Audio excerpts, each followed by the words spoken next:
Okay, we are live and youtube.com. Hey, I see your little astronaut guy in the corner of my screen. How cool is that? That's like technology, man. That's like technology. I like it. I like it. Awesome. Okay, hold on. Let me get us check out this live video. Make sure I can hear us. Oh, nobody's watching me groom myself. No, absolutely not. No, absolutely not. No, everything's good. All right. Not like we need to start the show or anything. All right, I'm ready when you are, man. We're good. All right. Well, then let's do it. On this week's episode, is it time to spin the Wheel of Time? We're on the hunt for bounties with Cowboy Bebop. And who did audience call this weekend but the Ghostbusters? All this and more as we once again delve into the pop culture cosmos. And we're back with another episode of the Pop Culture Cosmos. This is Gerald Glassford from Pop Culture Cosmos, Game Source, Inside Sports Fantasy Football, and the Lakers Fast Break. We truly appreciate everyone out there listening to all of our shows. We truly appreciate everyone out there listening to all of our shows. And if you can, please give us a 5-star review. I'm doing it Madonna style.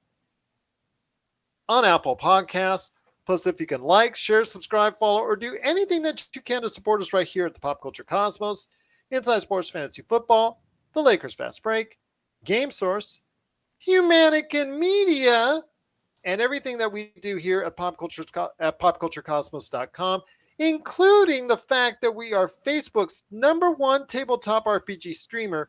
And if you want to check out all the games that we do each and every week, whether it's run by our weekend guy Mitch, who's just an awesome DM, check out his awesome shows on the weekend, or if it's Roger for our world famous Demolition Force on Mondays, or whether it's Melinda and Rob guiding you through the week, or if it's Victor coming on for one of his special shows, go ahead and check out all the tabletop RPG action that we have for you each and every week, right there at Facebook, where you can also check out the latest news and trends in pop culture and Black Friday, right there for you at Pop Culture Cosmos on Facebook. But it wouldn't be a Pop Culture Cosmos without my good friend. He is our own Black Friday of Pop Culture Cosmos. You got to go ahead and check out what he's doing today at popculturecosmos.com. Of course, everything that he does at humanitymedia.com, including his awesome shows, Topicocalypse, and the Super BS Gamescast. Plus, you can go ahead and buy, maybe at a Black Friday deal itself, his awesome book, Congratulations, You Suck. You can go ahead and pick it up today at Amazon and Barnes & Noble, because that book does not suck, even though it has suck in the title. It just doesn't suck. It's actually pretty darn good. It is my good friend. It is Josh Peterson. What's up, man?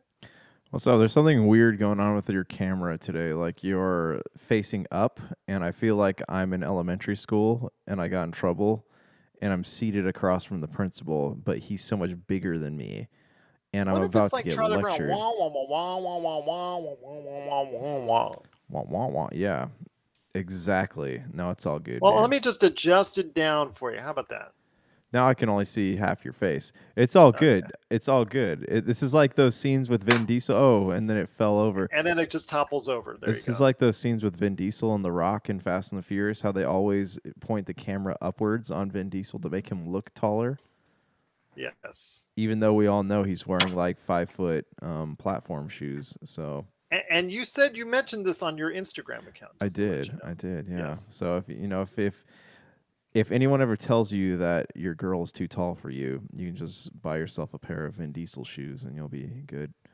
There you go. Wear those lifts. Yeah. But we are going to have a great episode today.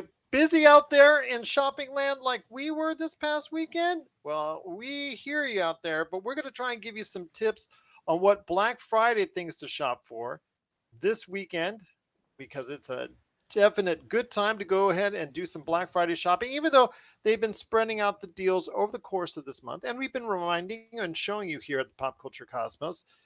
We're actually going to go ahead and have a little bit more Black Friday tips for you coming up on the program. Plus, also as well, Josh has some thoughts on the Halo Infinite multiplayer that just dropped, the free to play multiplayer that's now available. Does it bring back the multiplayer experience that he and I finally remember from Halo's Gone By? He's going to talk about that coming up in a bit. Amazon Prime's The Wheel of Time is now available, and this series is getting a lot of notoriety. Amazon is putting a lot of marketing dollars behind it. Is it worth your time? We're going to be talking about that coming up on the show as well. Plus, we've got Don Fobbs stopping by for a monthly December TV update where she gives you some of the early or 2021 cancellations. But I really wanted to go ahead and ask her, is now the best time ever for somebody out there to be a television viewer with all the options now available to you as a consumer out there? Is it now the best time ever to be a television viewer with all the options that are available out there in streaming, and cable, and broadcast? So I asked her that question, and you'll be kind of surprised to hear the answer coming up on the show as well. But my friend, there is much to talk about when it concerns Cowboy Bebop coming up here in a bit as well. But first, it is a box office win for Ghostbusters. Ghostbusters did check in with a very brisk $44 million this weekend at the domestic box office. Plus, it looks like it's going to garner right around $120 million worldwide. So it is looking like it's really going to be doing well overseas. In fact, it actually earned $100 million overseas. So it's going to be really doing well so far, as far as across the gambit of theaters. So it's looking like not only is it a critical success because Jason Reitman's film is doing really well as far as the numbers are concerned, critical wise, but it's actually not doing bad with audiences as well. But you are one of those individuals that had the chance to check out Ghostbusters Afterlife. So I want to hear your thoughts on if Ghostbusters Afterlife is a movie that people need to check out in the not too distant future. Okay, yeah, let me start this off by saying this is not the quirky Ghostbusters of years gone by. So if you're planning to take like your kids to go see this movie, just know that it's a lot darker than the Ghostbusters that originally came out. So I'm going to start off by saying that. That being said, if your kid is okay with things that are a little more terrifying, then yes, this is a great, it's a great film. I mean, in my opinion, I enjoyed it a lot. Had this kind of, I like those movies that are like Super 8, and E.T., and you have like all the movies that revolve around kids going on these big, having these grand adventures. And I thought the acting was well done. It's kind of like Ghostbusters 2.5 though. Like it's not really like a fresh story. It just kind of continues what happened in Ghostbusters 2. Like it even brings back, it revolves around the story of like Gozer and the Keymaster and the Gatekeeper or whatever. And it just kind of carries that story on, but introduces a new generation of Ghostbusters. So it's. Well, let me ask you this: Okay. Ghostbusters 2 is a much reviled movie. I cannot stand that movie. I lived through that movie, and it almost until what I saw from the outstanding animated series, it really turned me off on the series by watching that movie. So does it redeem Ghostbusters 2 in any way, shape, or form? Yeah, okay, wait, remind me real quick. Is it Ghostbusters 1 or 2 that has Gozer in it? It's, I think, 1. Okay, so sorry, this continues the story of Ghostbusters. Ghostbusters 2 was about the dude with the man painting and yeah. Oh, got it. Okay, never mind. So you look at it, you become charmed, and it's all about based off of anger, and the anger built up a cesspool that consumed the entire New York City and all that. That's right. Okay, so never mind. This is a continuation of Ghostbusters. Yeah, that's what I figured. 1. Yeah, I'm sorry, not Ghost. It's been a while since I've watched the original. So basically, they skipped over Ghostbusters 2, is what you're saying. Yeah, well, I mean, they acknowledge some of the stuff that happened in Ghostbusters 2. They make jokes about it, but yeah, this is kind of a continuation of the Gozer and the gatekeeper and all that, and like they even have Because I was remember with the gatekeeper was Rick Moranis. Rick Moranis, and that's what we were actually hoping to see Rick Moranis I was too. in the movie. And they have an in credit scene with Sigourney Weaver. It doesn't really like set anything up. It just kind of lets you know, hey, like she's still there. But yeah, it goes deeper into that. It shows like what happened after Ghostbusters 2, like what they you have talks about what the characters did. And and this story revolves around Egon's family, right? Like it kind of, I'm not going to spoil anything, but But the granddaughter, the it was a granddaughter, particular that's who you see in the trailer. Um, that being said, I think it's a great movie. If you look at it, it's definitely filmed a lot darker. Like the cinematography is a lot grittier looking. It's got a Stranger Things vibe to it, obviously because Finn Wolfhard's in it, and I think it's intentional. I think it's also relatable to a modern audience. right, because that's what people want to see. So and And it has the sexiest man alive it in has Paul Paul Rudd. Rudd, and Paul Rudd is Man. absolutely fantastic in this movie. Like he is hands down, like he is hilarious. And they introduce this new kid. His name, they call him Podcast because like the whole movie he's like filming a podcast. He keeps on like What's putting a his podcast, man? right. I've never heard of him before. Never heard of Uh, mine. yeah. Anyways, I don't want to spoil it too much because this is opening weekend. Maybe we can spoil it a little more next time. But like, I think it's a really great film. If you want to go and like feel the joy of the old Ghostbusters, but also like experience something new, it's definitely worth watching. The acting's great, the directing is great, the cinematography looks really good, and it's kind of interesting to see.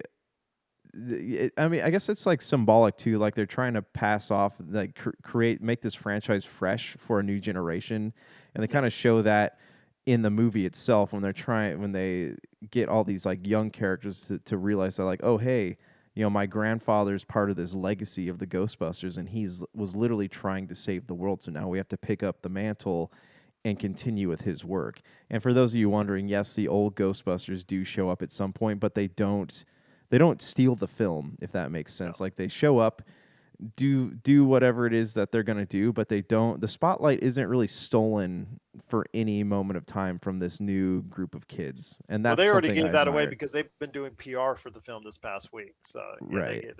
they were doing appearances. But I'm glad to see that they didn't take over the franchise, but that they were recognized in more of I guess, a personable fashion than what we've seen. Because I remember the 2016 movie, the reboot, they kind of acknowledged them in like fleeting fashion Yeah.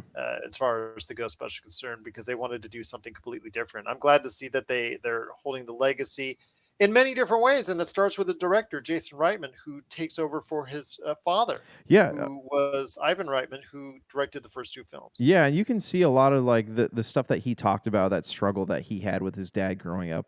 You can see a lot of that in the story, and I think that that's really neat.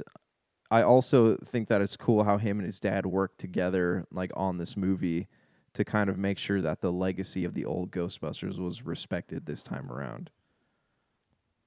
And that's good to hear, especially the fact that Ivan Reitman unfortunately is no longer here to see the fruits of what's going on. So Yeah. it's something that it would have been. Actually, I'm sorry, he's still alive. He's No, it's 75. So what's his name's Egon's character, or the yes, guy that's that right. Well, Harold Ramis Harold is too, Ramis. right? Yeah. Because he wrote the movie, he wrote the film. Yeah, Ivan Reitman's still alive, 75. But yes, Yeah.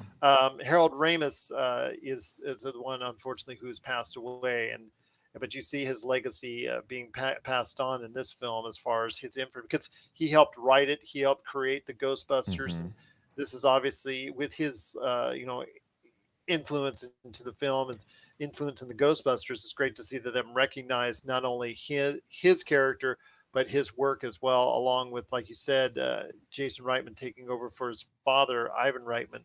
But Yeah. yes, it is Ghostbusters Afterlife. It is getting strong reviews, plus also is getting a lot of people going to the box office for it with a nice tidy $44 million domestically at the box office, and getting some good money overseas as well. So hopefully this will be a good hit for Sony, and we'll be able to see more of this in the future. And I think already, based off the positive vibes that this movie is getting off this weekend, I think we will see more in the way of Ghostbusters, don't you? Yeah, I think so. They definitely. I didn't stay for the second after credits scene, but apparently there is one that kind of makes you see like, oh, hey, there's probably going to be more of this What a out there. shock. For those of you who are going with the expectation of seeing Slimer, I'm sorry, unfortunately, he is not in this, but they do replace him with a very lovable, ugly, or new monster called Muncher, and he gets plenty of screen time. That's to be expected because, obviously what worked before, they're trying to do the same since. So it's something that they draw back to. But yeah, it seems to stand up well on its own right. It is Ghostbusters Afterlife. Have you checked out the film like Josh has?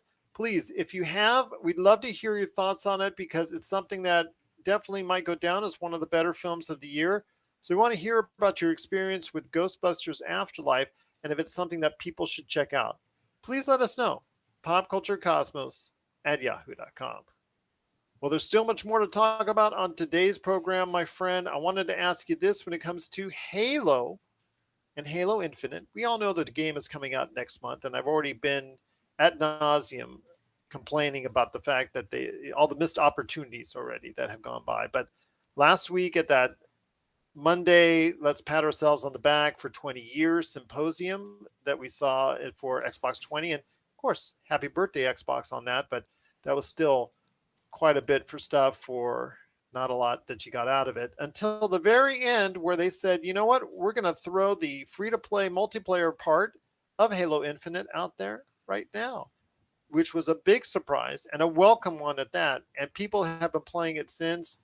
And despite the issues with the battle pass, the actual game itself, that part of it, the actual gameplay, the actual maps that are out there, 10 in all, the actual variants, the big team battle, capture the flag, it brings back a lot of what I liked about Halo, my time with Halo Infinite multiplayer.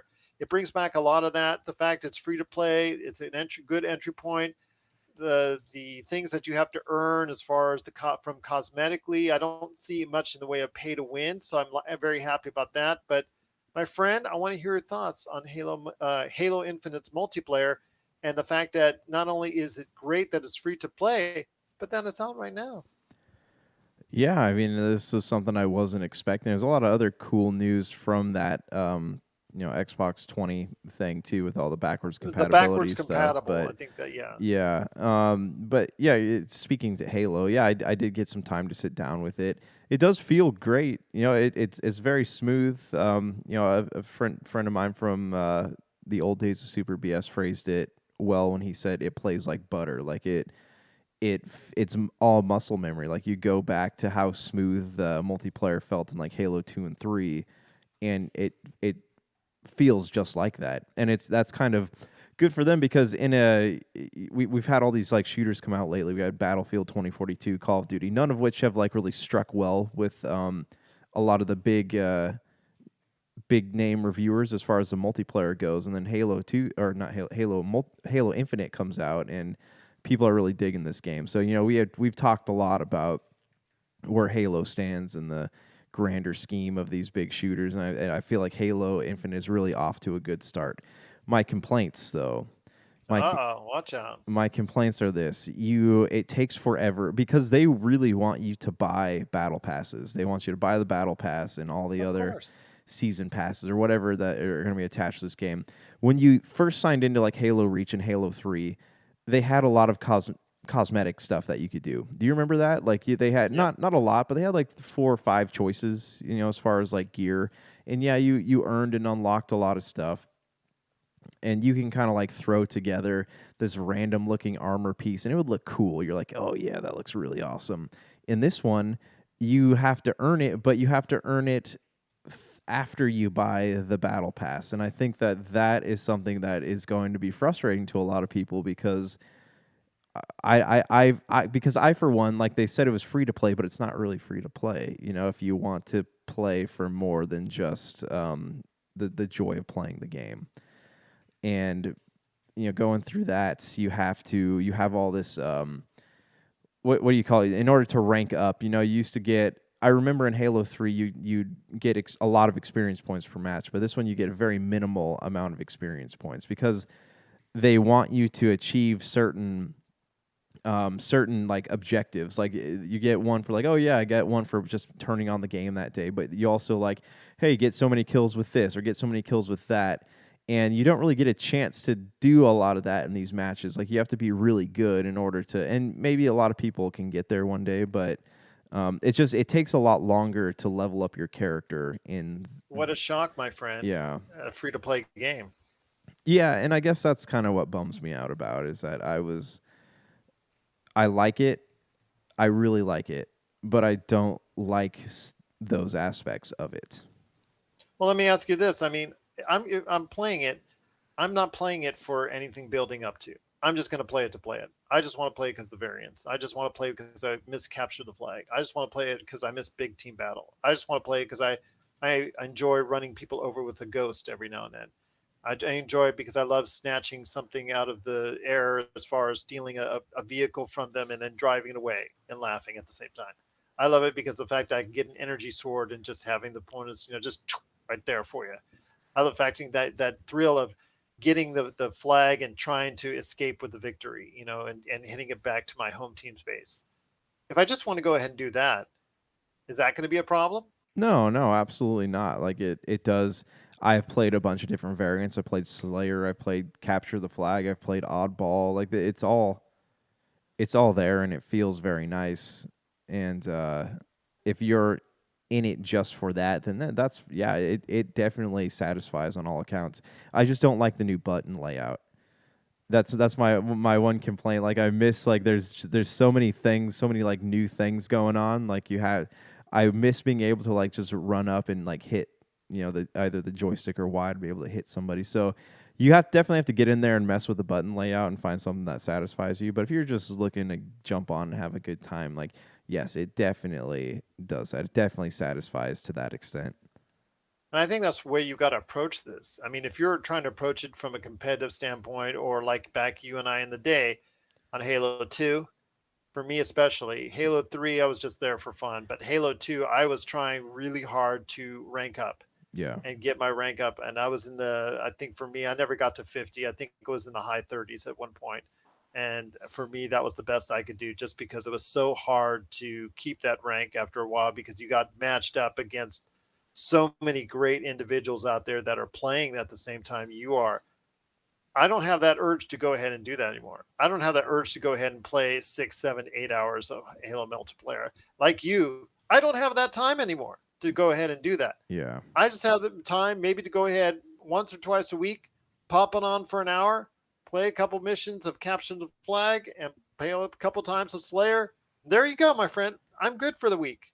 Yeah. That's what I'm going to do, and that's what I intend to have fun with if that's the case. Right. And speaking to the old days, like as I'm sitting here playing it, there's just some it's very nostalgic, but it's also like kind of heartbreaking at the same time because I'm sitting there thinking like I would love to play this with my brother and like Big Dog and Brian Kane and some of the old people that we used to play with at Best Buy from when we all worked there, but it can't, because everyone's kind of like moved on with their lives, and like as much as I want to relive those glory days, I'm sitting here just playing with strangers. So I guess to that extent, it's not something that really makes me want to sit down and play for hours, but it is something that I do enjoy playing, at But least the 30 thing is, minutes at you're a playing time. a multiplayer game, and Right. you have clearly stated you've tried to shy away from multiplayer games because you don't For find the fascination in them anymore. Yeah, for that very reason, just because there's the people that I used to play these games with, like they just don't,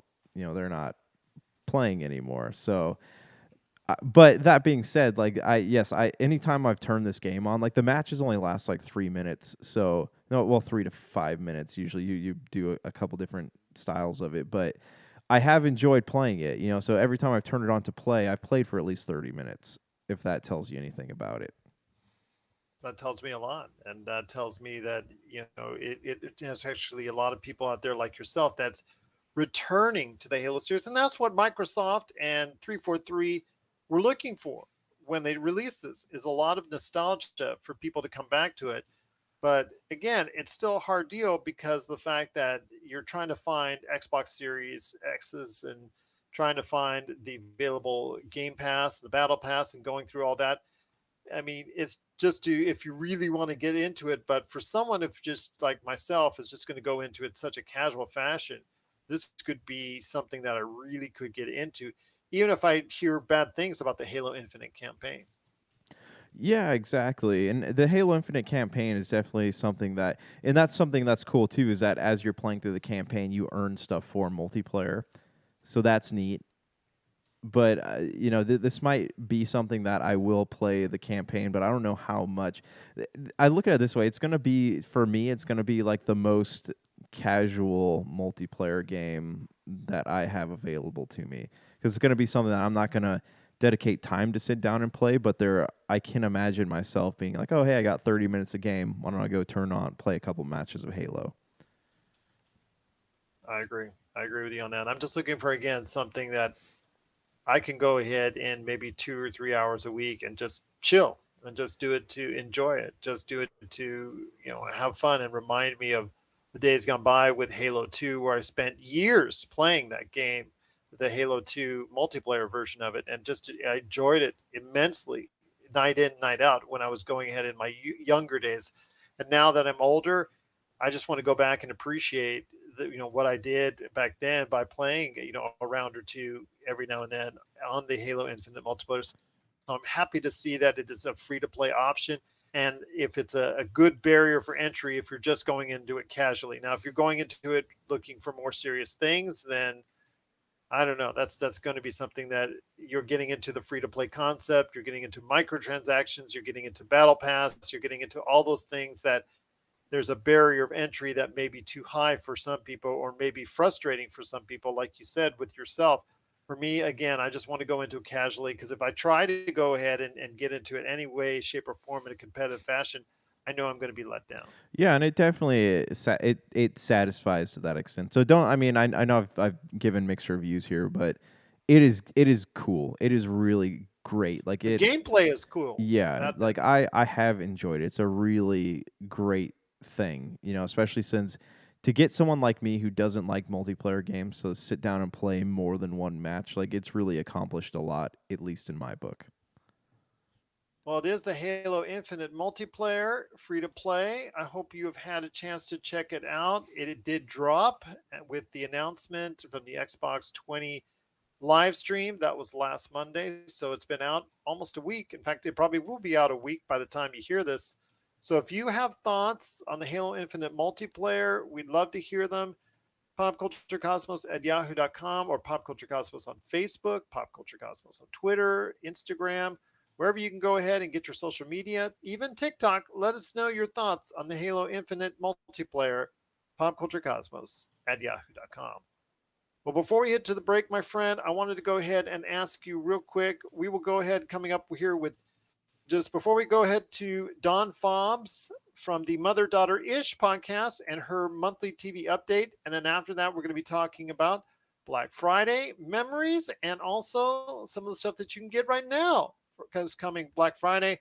Plus, also as well, we'll be talking about Cowboy Bebop and also everything going on with Cowboy Bebop, and we'll hit your impressions then. But before we head to the break, my friend, it is Amazon Prime's Wheel of Time. It's something that has gotten a lot of publicity, and I want to commend Amazon Prime for putting out the word on this because they've been pushing this hard. I know that my wife, I know that a lot of other individuals out there have been talking about their anticipation for this series that's coming to life with Rosamund Pike, a very gifted actress heading this up with a lot of younger, not as well known names, also a part of the cast. But this to me, from what I'm seeing, it looks to be really good.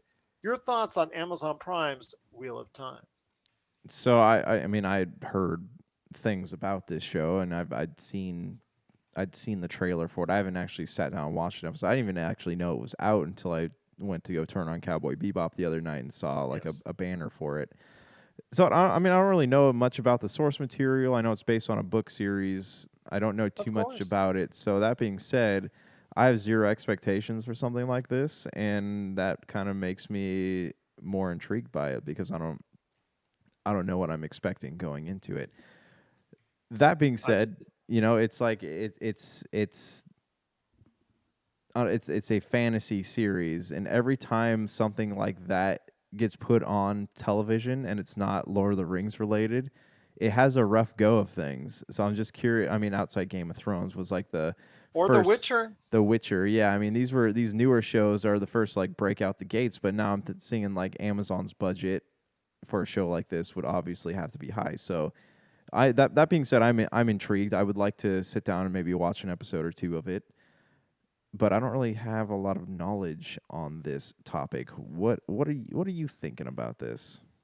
Well, I'm intrigued. I saw the trailer, and it's something that I think that if it gets my wife interested right off the bat, something that definitely pleases me as well. If she and I both can get into something at the same time, because our tastes in stuff outside the Marvel Cinematic Universe is mixed. Sometimes we like things together. Sometimes she has her own thing. I have my own thing, just like all couples out there. So I'm glad that anytime we can go ahead and experience things together. So I'm looking forward to my time that I'm going to spend with the Wheel of Time.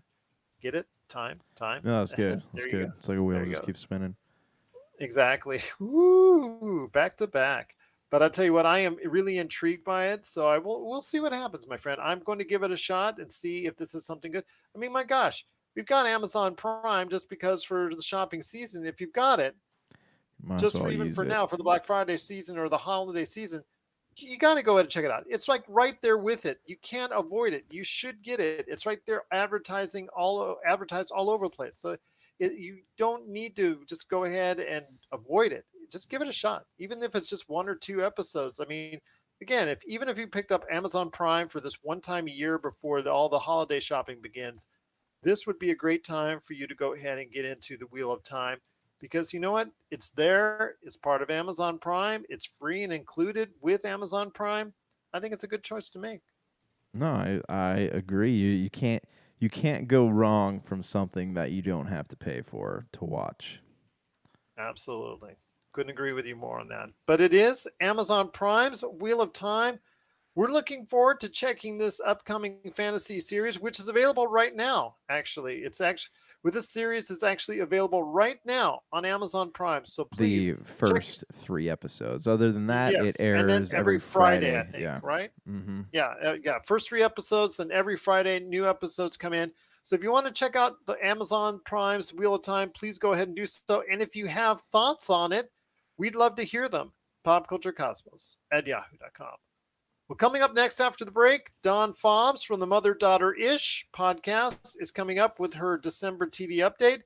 Then right after that, we're going to be talking a little bit of Arcane, also as well Cowboy Bebop, and some Black Friday last minute deals that we're having our eye on, plus also some Black Friday memories that we have also I love to share. I just always love to share Black Friday memories with you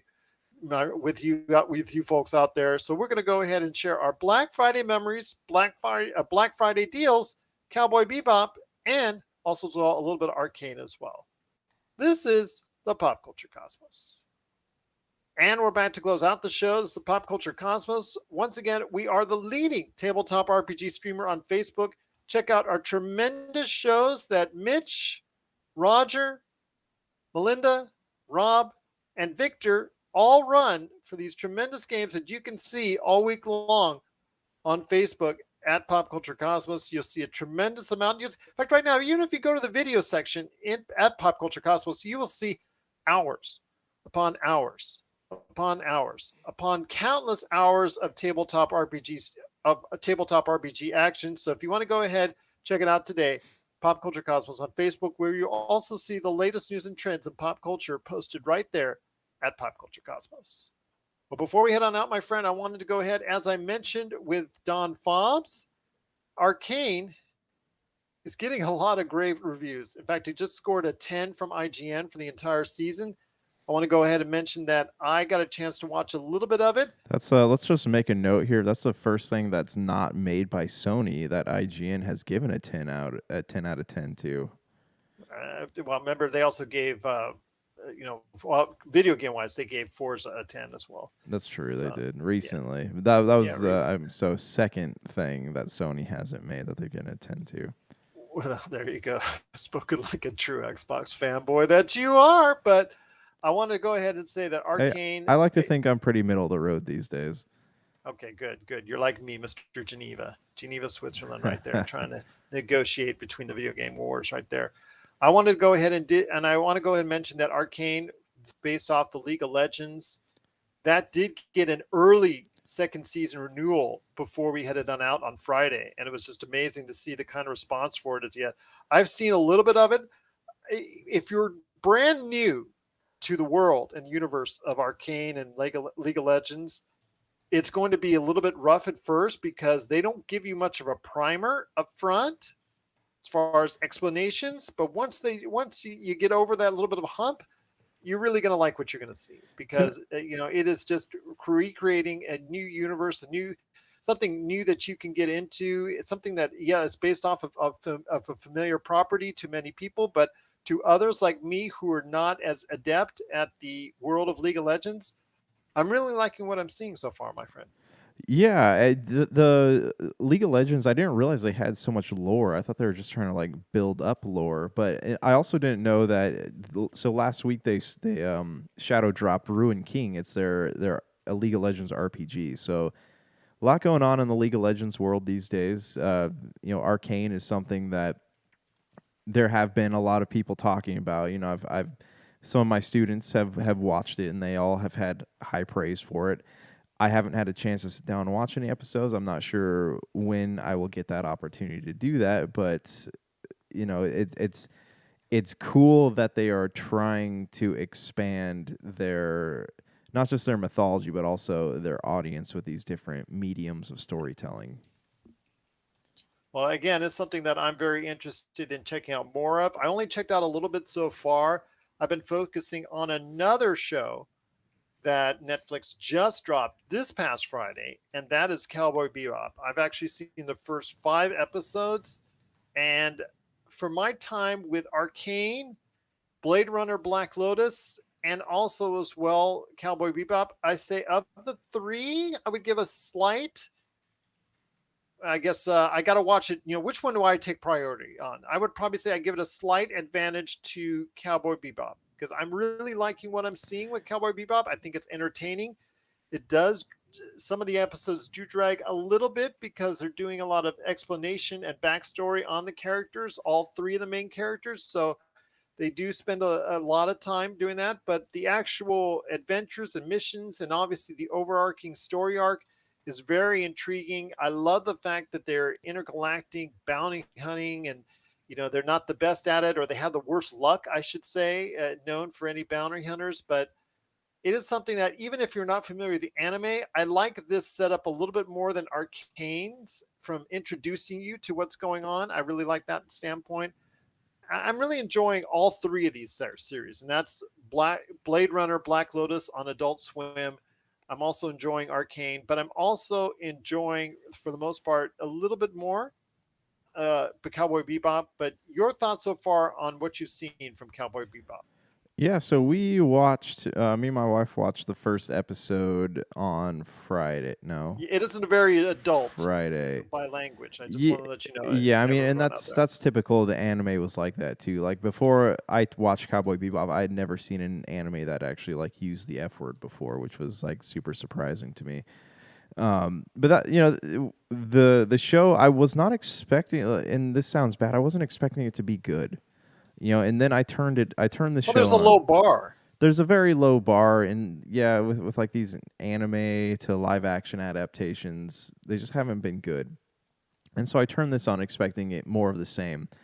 But then, I see the over the top villain that they opened up the show with, and I'm like, "Ah, this is going to be exactly what I thought it was."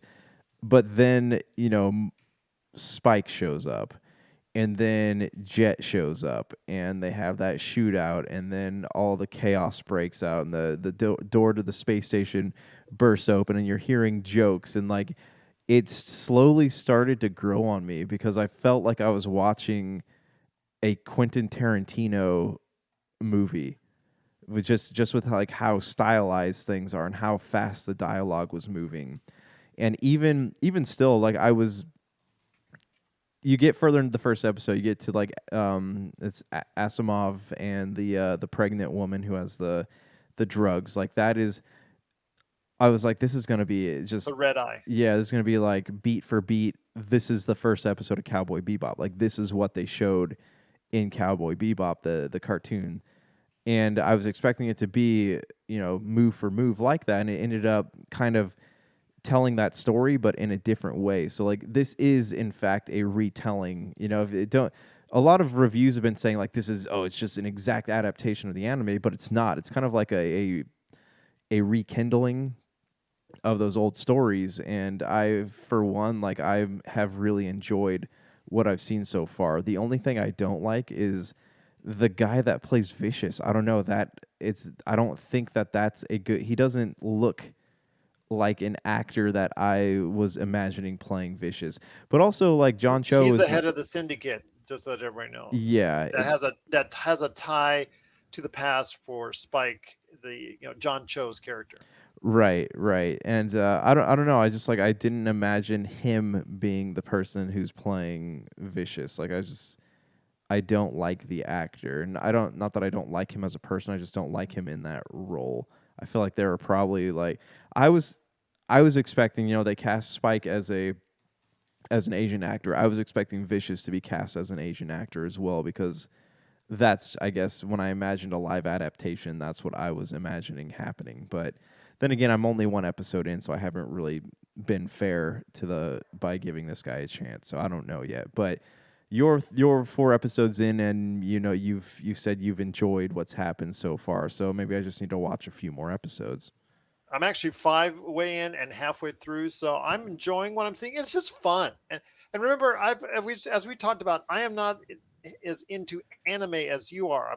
I'm actually getting back into anime with my daughter on the stuff that we're watching. That's anime from now, from present that we're really starting to get into.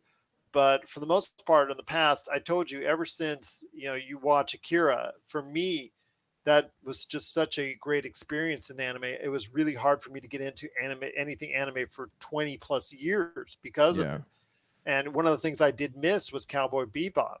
But me going into it, I was kind of uneasy. Should I go into it or should I not? But I like the premise. I like what I've seen about the series so far. Of the comic book. Heard many good things about it. It's one of the more famous animes ever created. So I figured, you know what? Let me go ahead and give it a shot. And like I said, like outside of the fact that they stretch episodes maybe a little too long on occasion, Yeah. I kind of like what I saw. They're fun. They're spirited. They're fun. They are vulgar with the language. I'm just gonna let again, tell that to everybody out there. It is maybe excessive on that, but you know what? I like it for the fact it's just a fun thing to watch. And when it has a smile on my face, at the end of the episode or during the episode, that for me is a really good thing because it doesn't happen as often as I would like because I become too critical when I watch stuff on movies or television. I become way too I guess nitpicky about the things I see. So when I can go and sit back and enjoy a series for what it's worth, enjoy it for what it is, you know what? I kind of think I'm having a good time with it. Yeah. I mean, and that's definitely how I left the first episode, and I'm wanting to watch more of it. Like it made me laugh, and that was something I wasn't expecting to happen. So definitely, definitely enjoying my time in that universe as of this moment. I'll tell you what, it is Cowboy Bebop. It is now available on Netflix, all 10 episodes. I'm hoping they'll get a early renewal like Arcane did for season 2, and congratulations to anyone out there who enjoys Arcane because it has been very well received. Cowboy Bebop has not been as well received. It's getting okay reviews, but from us, it's actually getting a little bit stronger reviews. I'm enjoying my time with it. Are you enjoying your time with Cowboy Bebop? Are you this stylized, this over the top, this intergalactic bounty hunting mission with a whole bunch of intrigue throw in? Very noir like, has a lot of stuff I see as far as imagery from the 60s. It's so weird. Plus, also from the future, a futuristic standpoint as well. So it's got all these things mixed in. Doesn't always do it 100% perfect, but when it does work, it works very well for me. But we want to hear your thoughts on Cowboy Bebop and Netflix. Are you having as much fun watching it as we are? please share us your thoughts. Popculturecosmos at yahoo.com. My friend, it's been a great episode, but before we head on out, Black Friday, it's here. It's our favorite shopping time of the year. I was here this past weekend shopping in and out and about, already trying to get some deals. I know we had to buy some things that were already on sale, so we were looking at getting some more stuff this weekend. I know it's going to be a very busy time, and I'm hoping you and your family have a tremendous Thanksgiving. But I know with you, Josh, like me, it's like you have one eye on the turkey and one eye on Black Friday ads. Yeah, I did some Christmas shopping earlier this week. When I did it online, because it's funny if you go like Walmart has their Black Friday sales going, but there's not, as far as like games and movies and stuff like that goes, like there's not the big kiosks, not kiosks, but what do you call it, like the stands in the middle of the store like there usually Yes. is. It's just you pick it up and you go online and see if it's on sale, and then if it is on sale, there's not really any indication that any of this stuff's on sale in store. So it's you just kind of got to like look at the ad online and find out if that's it. At least none of the Walmarts around here have had the stands, but um, yeah, I mean, I have bought a couple things. I'm kind of bummed out this year because usually on Black Friday you see these like $60 games, a lot of the new ones, and they're cut by like 50%, right? Like you can get one for $35 or $40, I guess. But you don't really see that this year. You see a lot of stuff that's been out for a while being heavily discounted, and a lot of stuff that's already cheap being discounted. But as far as like newer games go, you don't see a lot of that on sale, and the ones that are on sale are cut maybe by like $5. Like the sales are not as deep on games and movies as they once were. And I don't know if that has anything to do with like what's going on with the shipments, or if it's just been a slow year because of COVID. But there are certain things like that has kind of bummed me out a little bit. Well, it's so funny because you see the ads out there. And first off, I do want to thank Bill for his email that he sent us here at popculturecosmos at yahoo.com. When you're looking at those front page ads and you see the great television deals or the great electronics deals or anything out there that you see as a great front page deal, just be wary and be careful out there that they're products that you actually need that will actually last for you. I know when it comes to some of those great deals, when you're looking at those $200 or $300 TVs, like for instance, when Walmart on its Black Friday deal, if you want to go ahead right now and take a look at it at blackfriday.com, you can see a $400 70-inch television, which is an amazing deal. But before you go ahead and go all into that, just make sure it's as far as check the specs, check the history of the products that's around it. Is the company a good one? Just want to make sure you're careful about that as a consumer. I've had some things that I've bought in the past on Black Friday that have worked, and then some others that have not worked for a long, that just, didn't work after a short period of time. So sometimes they do, sometimes they don't, but just be very careful on what you're buying as far as if it's a low priced great deal. And then also be wary out there and do your shopping and do your investigation beforehand if you can, blackfriday.com or just some of the regular sites themselves, because they're all showing their Black Friday deals right now for the most part. So if you want to go ahead and check that out, go to a walmart.com, go to a costco.com, go to a target.com and check out all the deals right now that you can to make sure that there are products out there and you're actually getting a good savings on it, and do your history before you go ahead and spend that kind of money, whether it's on a front page item or if it's a large and expensive item that you might be buying that's even getting a steep discount. So Yeah. make sure you keep your eyes on that.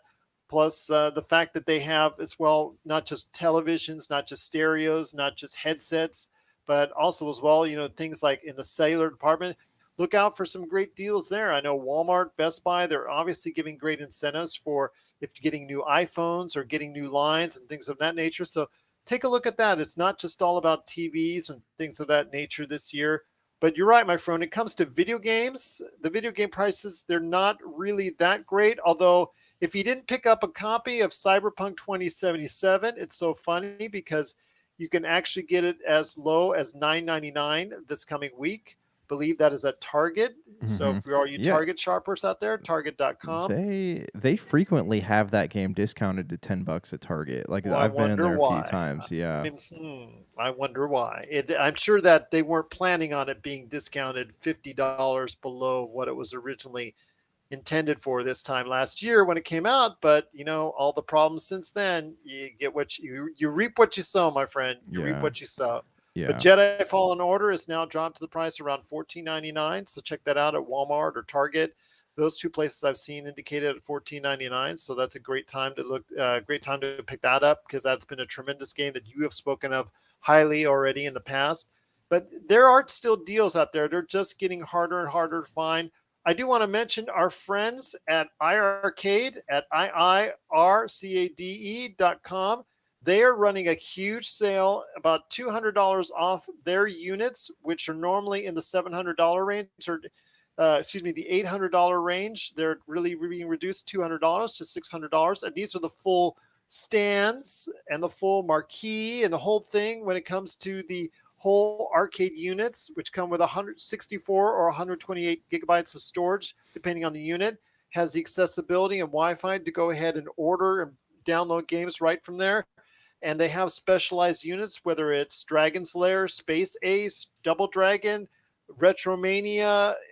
They've had some great cabinets that you're looking at. So if you want to get a chance, you can go ahead and check out for a discount today iiarcade.com. It's been great with us in the past to CES, and I've had them on for interviews. So it's just great to have them go ahead and passing on the discount for this Black Friday season. But I do want to go ahead and mention that. But yes, if you're just out there and you're looking at the deals, please go ahead and do your shopping. Be careful about it. Great place to start is blackfriday.com. I know that they're great as far as getting up those ad scans. It's not just all about, the TVs and electronics and things of that nature. Make sure you're looking for as far as cooking, vacuums, clothing. There's always great prices going on there. Kohl's, at Walmart, and all these different places. So please make sure you're checking an eye out for that too as well. But do your research. Do your research starting now when you're hearing this, or in the next couple of days, because by the time it gets to Wednesday, Thursday, you're already set and prepared on what to shop for, either in the store or online. Yeah, yeah, and a few deals of note here. Target right now is doing Disney and Marvel and Star Wars toys. Like you buy two. It's not all of them, but you buy two, you get one, or buy one get one free, or buy two get one free. I forget exactly what the deal is. Um, Also, GameStop, if you're looking to save some money on some Nintendo first party titles on Switch, they actually have a lot of good deals for about 50% off. So you can buy Breath of the Wild right now for about $26, or you can get Xenoblade Chronicles, Super Mario Maker, Kirby Star Allies. Um, yeah, I mean, outside of that, like I have Best Buy, I think, has some pretty decent 4K Blu-ray titles out there, and I think their gaming monitors are actually not too much money either. So these are all good places to start. But again, like having worked at Best Buy, they have TVs and monitors and stuff that come out specifically for Black Friday. So just make sure you're like getting something that's of quality, not something that they're like, oh, hey, there's a special holiday item that we're going to stop making, the moment the holidays are over, and then you won't be able to replace it at all if something's wrong with it. So just do your homework, make sure you're getting something of quality, and something that you'll be able to like get support for after you buy it. One last thing I want to ask you, my friend, is a favorite memory. If there's one memory that you have from Black Friday, I've got a great story that I think I've told before in the show, but I like to go ahead and reshare it again because it's been a while since I have. So I want to hear your Black Friday memory. You want me to go first, or Yeah, do you want to go ahead? you go first this time. Let's hear it. Okay. It was many years ago, and it was actually cold, very cold on that Black Friday. It's like in the 20s, which I know for a lot of people out there, it's like, oh, in the East Coast and all over the world, it's just like, okay, that ain't nothing. But for us here in Las Vegas, it was like cold, cold, beyond cold. It's like in the teens and low 20s, things of that nature. It was a really cold Black Friday for us here in Vegas. So we went out, myself, my wife, my sister-in-law, and her ex-boyfriend. They went out, all of us, and we went to a big shopping center where a Best Buy and a Walmart are back to back with each other. They're just, they're right next to each other, so you can really go from one to another in normal times. But in times like these, where there are massive lines all over the place, it was really hard to do so. And Best Buy, before the store opened at 4 o'clock in the morning, the line is already literally going around the store. And Josh, you worked at Best Buy, you already know this. You already know those times when the line is like that going around the store itself.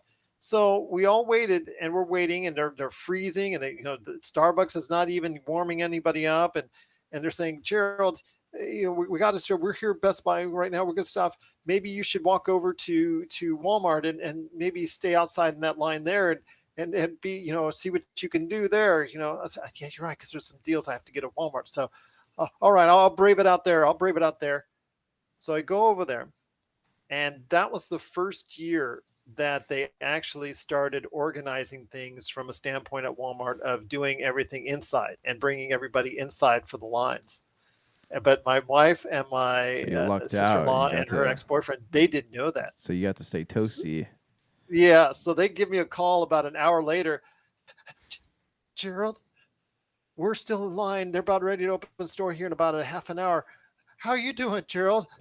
Oh, I'm fine. I'm great. Everything's all good. Everything's fine with me. I'm toasty and warm inside. No, oh my gosh, I got roasted and lambasted over that. So you made the yeah, right they choice. just they kicked my butt over that. I also have great memories of the past of trying to fight for 70-inch televisions and things of that nature. I've had a lot of experiences over the years. When I was working in Best Buy, working at Black Fridays, whether it was in the Best Buy or Fry's Electronics or Good Guys, I have memories of people rushing in, trying to, as they open the doors and literally fighting over things. And I've seen, and it's been crazy, of course, from the days gone by. But have you got that one great memory that you have of Black Friday before we head on out?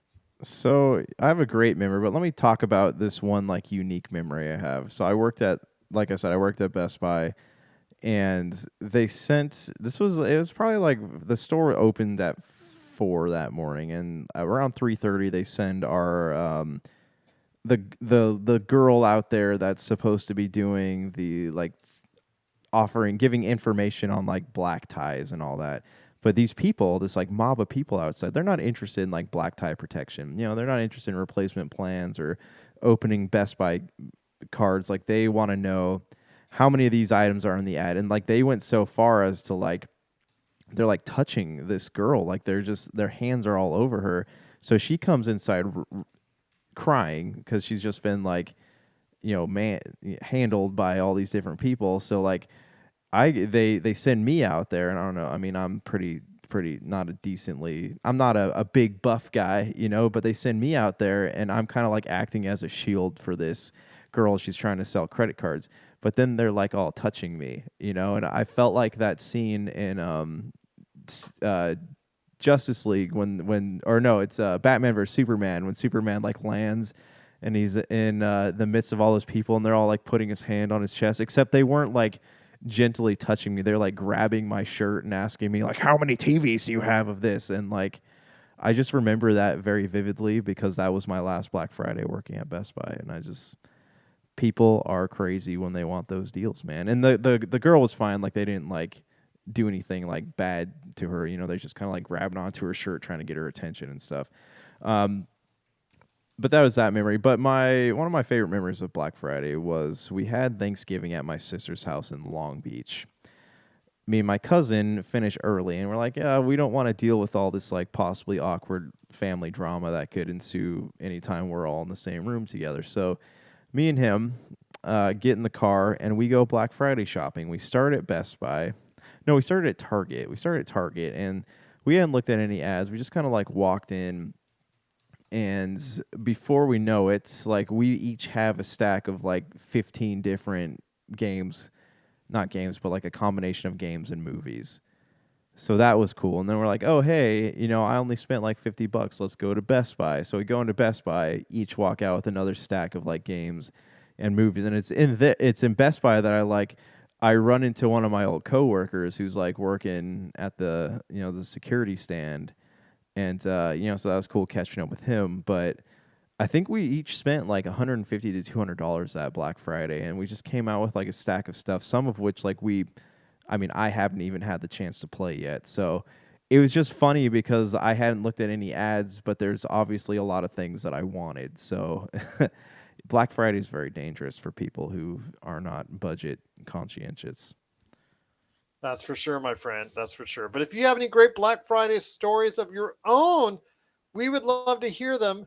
We'll go ahead and share it either on our Friday episode or our next Monday episode if you wish. So please let us know if you have any thoughts on Black Friday. If you have any good deals to share, we'll instantly go ahead and pop it on the Pop Culture Cosmos Facebook page. So if you can go ahead and have some Black Friday deals you want to share with us on things that you think other people would love to have out there in geek culture or consumer electronics, what have you, please let us know. Popculturecosmos at yahoo.com. And please keep checking, refreshing, and doing whatever you can to check on the latest and greatest news and information in pop culture, Black Friday stuff, and more, including the tabletop RPG action that we have there on Facebook as well.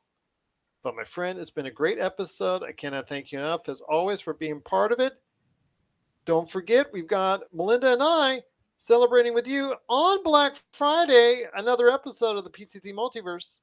But any last thoughts on the way out? Not really. I haven't seen a lot of Black Friday stuff for like collectibles. So if you're come across any of that stuff, shoot us an email. I'd be curious to know who's selling what. Mostly it's just been on electronics that I've seen in the Black Friday ads. I would hope so as well, my friend. It'd be a good sign indeed if people go ahead and share with us their thoughts on Black Friday, all the good stuff that's out there, and what they're looking forward to, and what they're looking forward to upcoming this week, as we hope everyone out there has a safe and happy Thanksgiving. So for Josh Peterson, this is Gerald Glassford. It's another beautiful day in paradise right here in the Pop Culture Cosmos. We thank you for listening. And here's hoping you have yourself a great